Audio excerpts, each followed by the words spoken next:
In the fall of 1986, a tragedy occurred at the Sandoz chemical plant. One of the worst environmental disasters, causing incredible harm to nature, took place on November 1st in Switzerland.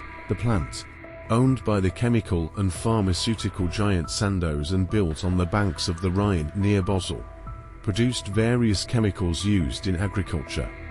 When a massive fire broke out at the plant, about 30,000 tons of pesticides and mercury compounds spilled into the Rhine. The river's water turned ominously red. People in the disaster area were forbidden to leave their homes. The catastrophe began with a fire that broke out at night in the plant's warehouse. The single-story warehouse building was not designed for storing chemicals, but for housing backup technological equipment, according to experts. The building stored over 1,000 tons of toxic and flammable chemicals. Interestingly, due to non-compliance with fire safety requirements, none of the Swiss insurance companies agreed to insure the corporation's warehouses after the accident. Rescuers had to work under extremely difficult conditions.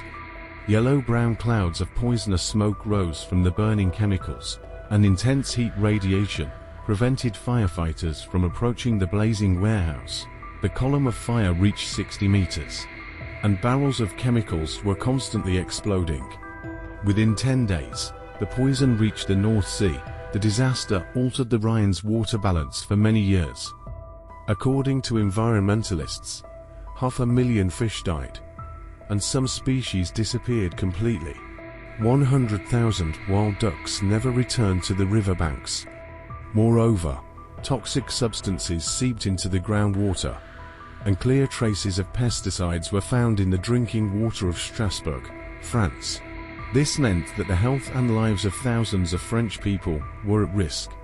Subsequently, dozens of coastal cities and towns in Germany, France, Luxembourg, and the Netherlands were deprived of their primary source of drinking water, as water pipelines were shut down and replaced with transported water in tanks.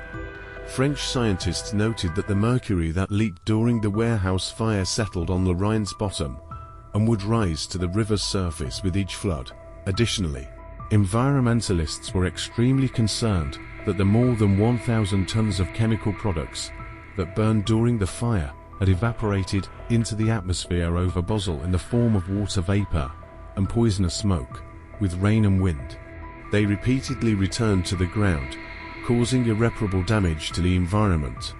Interestingly, there is a theory regarding the involvement of Soviet special services in this tragedy.